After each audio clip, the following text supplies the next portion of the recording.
진짜 신고 안 하겠다. 제발 병원만 들어가달라. 손가락이 너무 심하게 피가 나서 변호사 살려달라고 신고 좀 해달라고.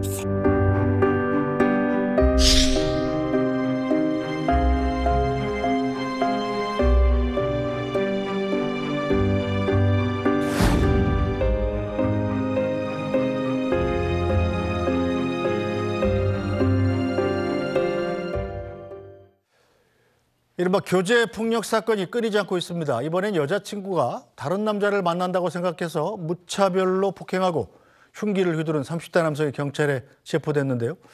경찰에 신고도 못하게 협박해서 피해 여성은 응급실에 실려 와서야 신고를 할 수 있었습니다.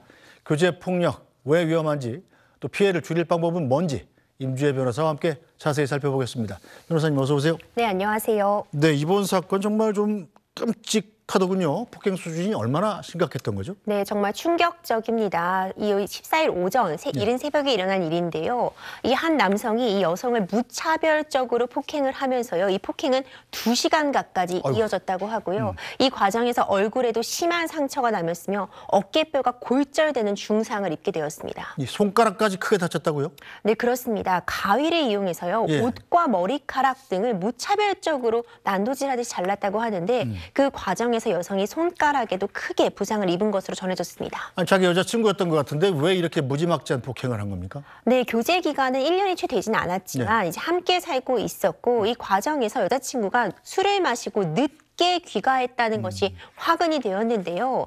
뭐 정확한 근거도 없이 다른 남자를 만나고 온 것이 아니냐 이렇게 또 의심을 하면서 무차별적으로 2시간가량 폭행을 이어갔다고 합니다. 일단 여자친구가 경찰에 신고는 폭행 당하면서 못했던 모양이죠? 그렇죠. 지금 무차별적인 폭행이 이루어지는 와중에 사실 신고를 그 자리에서 한다는 것이 어떻게 보면 목숨을 더 위태롭게 하는 일이잖아요. 근데 이 여자친구분이 이 피해자가 이 가해자 남성에게 애원을 하면서 지금 피가 손에 너무 많이 나고 있으니까 병원에만 제발 데려가 달라. 내가 신고는 하지 않겠다 이렇게 했고 그래서 함께 병원으로 이동한 이후에 이 여성분 피해자가 간호사에게 신고를 부탁해서 결국 병원에서 이 남성 긴급 체포가 되었습니다. 자, 이 가해자 남성, 이 자기 여자친구, 폭행한 자기 여자친구를 지금 병원에는 데리고 가긴 한 건가요, 그럼? 그렇죠. 지금 피해가를 너무 많이 흘리고 있고 부상 정도가 심했기 때문에 사실 가해자도 깜짝 놀랐겠죠. 이 당시에는 큰 피해가 있었으니까 이제 신고를 하지 않겠다고 여자친구가 애원을 하니까 피해자를 이제 병원에 데려가기는 했는데 바로 이제 신고가 이루어졌고 이에 따라서 긴급 체포됨에 따라 이제 특수상해, 특수폭행 등의 혐의로 지금 구속이 된 상태입니다. 자, 정말 심각한 피해를 당한 피해 여성 급박했던 당시 상황에 대해서 어렵게 털어놨습니다. 직접 들어보겠습니다. 진짜 신고 안 하겠다. 제발 병원만 들어가달라. 손가락이 너무 심하게 피가 나서 열상이 심했거든요. 5cm 정도. 근데 심근손상이 우려돼가지고 수술을 받았어야 됐어요. 칼을 들고 가도 된다. 만약에 내가 앞에서 신고하면은 바로 날 죽이고 치료도 된다. 이렇게 설득을 시켰어요. 일단 말로는. 그래서 변호사 살려달라고 신고 좀 해달라고 했어요.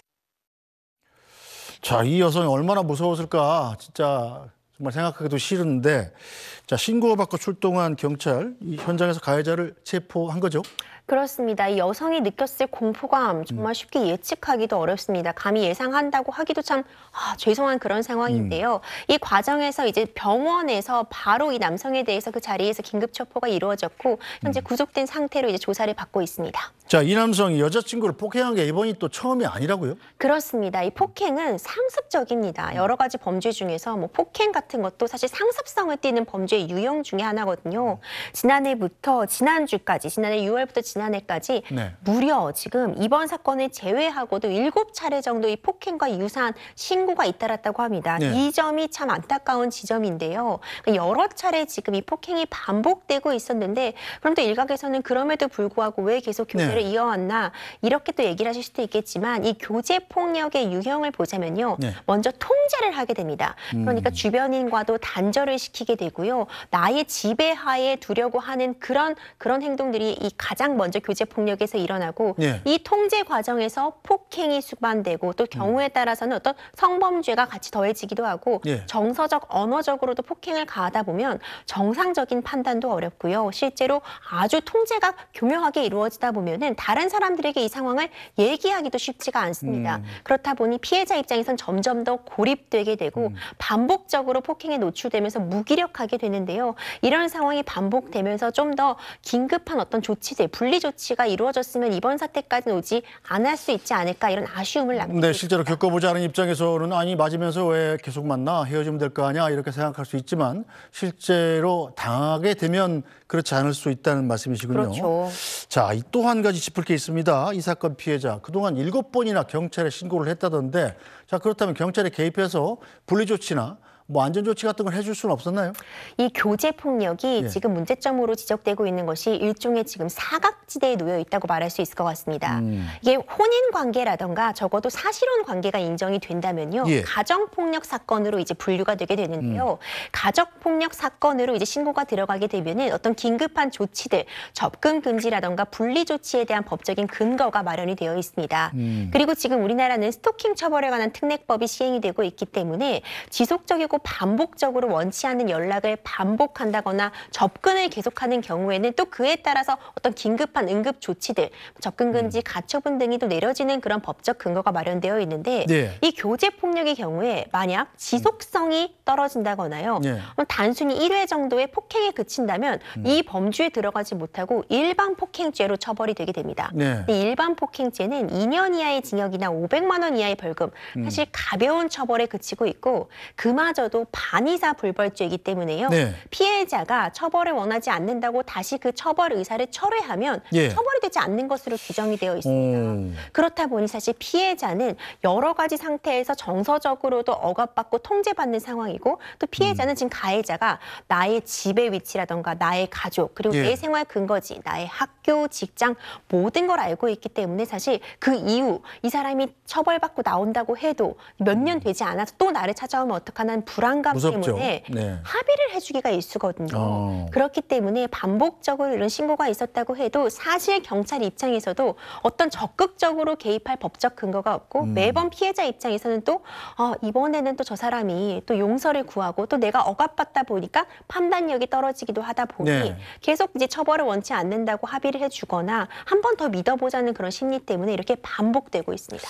피해자가 처벌을 원치 않는다. 그런데 경찰이 또 나서서 반드시 처벌해야 된다 이렇게 주장하기도 좀 쉽지는 않겠군요. 그렇죠. 법적인 근거가 네. 미비하죠. 자, 이번에 사건 같은 경우는 이제 경찰이 이 남성을 특수폭행 혐의로 구속을 했더군요.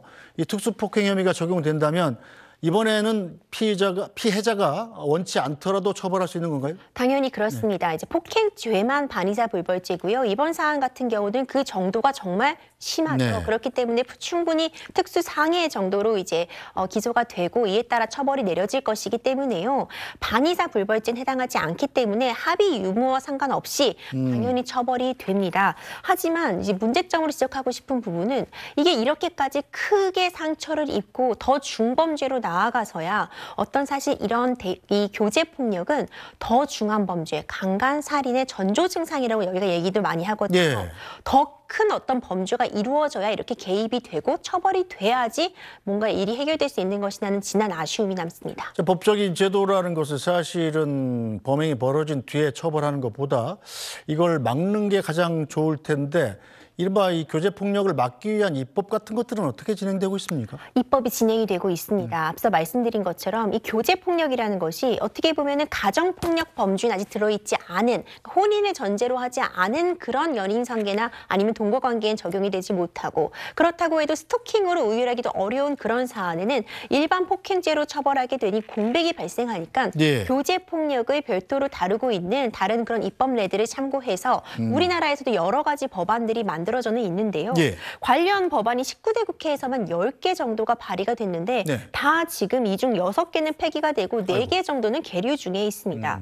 왜냐하면 이 교제라는 것의 어떤 정의에서부터가 사실 애매한 부분은 분명히 존재하기 때문에 네. 쉽사리 어떤 첩답을 뜨지 못하고 있다고 평가를 할 수 있을 것 같고요. 그렇기 때문에 이 피해자 보호에 있어서 사각지대가 계속 방치되고 있기 때문에 더 이상은 지금 이 입법 미룰 수 없는 단계에 이르렀다 이렇게 보입니다. 네, 자 교제 폭력 가해자에 대한 처벌이 잘 이루어지지 않는 것뿐만 아니라 피해자에 대한 보호가 미흡한 것도 큰 문제입니다.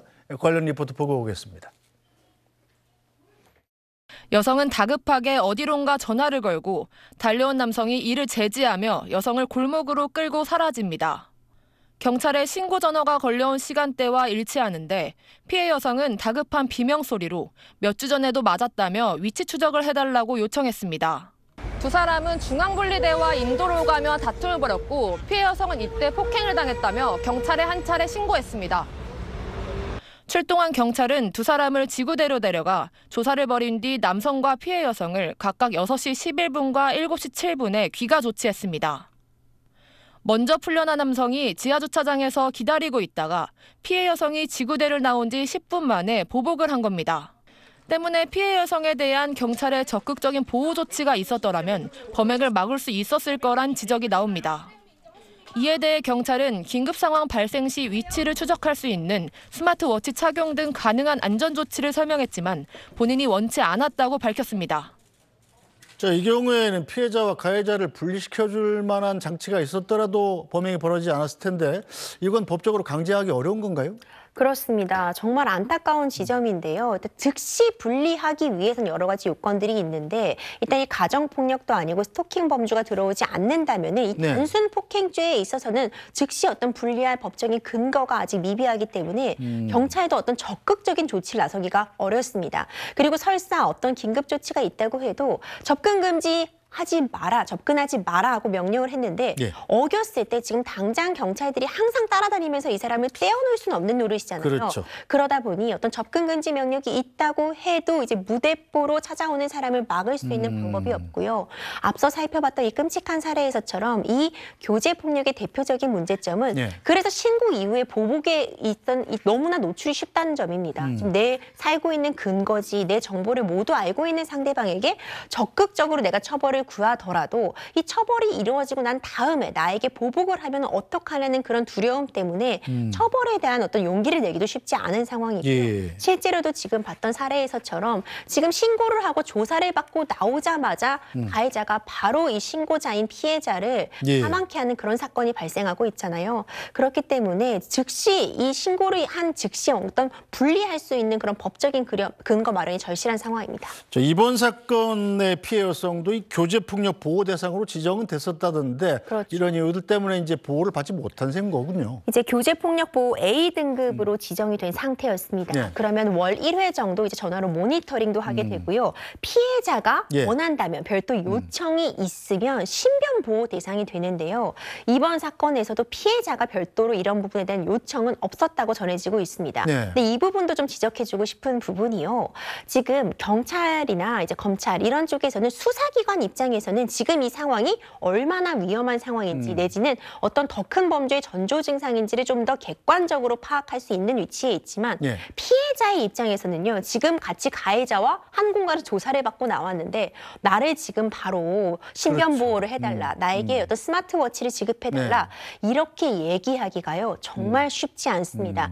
두려움이라는 것이 굉장히 큰 상태고 반복적인 폭력에 노출되다 보면 그 무기력감이라던가 그 두려움을 상상할 수 수도 없거든요. 그렇기 때문에 어떤 피해자의 의사에 따라서 맡기는 것이 아니라 네. 경찰권이 좀 더 적극적으로 개입할 수 있는 근거가 필요한 상황입니다. 저희도 뭐 뉴스를 하면서 교제폭력 사건 많이 다루고 있는데 실제로 이런 양식의 이 형태의 교제폭력 사건이 많이 늘고 있습니까? 실제로도 늘고 있습니다. 사실 얼마 전까지만 해도 교제폭력이라는 단어 자체가 생소했고요. 네. 이전에는 뭐 10번 찍어 안 넘어가는 나무 없다. 뭐 이런 표현으로 네. 사실상 이런 부분이 미화되는 측면도 있었는데 당장 2022년에서 2023년으로 가는 수치만 봐도요. 2022년에 비해 2023년에는 77,150건으로 네. 전년도 대비 6,360건이 증가했습니다. 거의 10% 가까이 늘었군요. 그렇죠. 하지만 또 제가 지적하고 싶은 부분은 이게 전부가 아닐 거라는 말씀을 꼭 드리고 싶습니다. 아직도 제대로 신고를 쫓아 하지 못하는 분들도 많을 것이고 이 수치가 계속 늘고 있다는 점은 어떤 처벌의 강화도 필요하고 이 부분에 대해서 별도의 어떤 입법이 절실한 것이 아닌가 이런 생각이 듭니다. 알겠습니다. 오늘 말씀은 여기까지 듣겠습니다. 임주혜 변호사였습니다. 고맙습니다. 감사합니다. 네, 뉴스브리핑은 오늘 여기서 모두 마치겠습니다. 주말 잘 보내시고 저희는 다음 주에 찾아뵙겠습니다. 고맙습니다.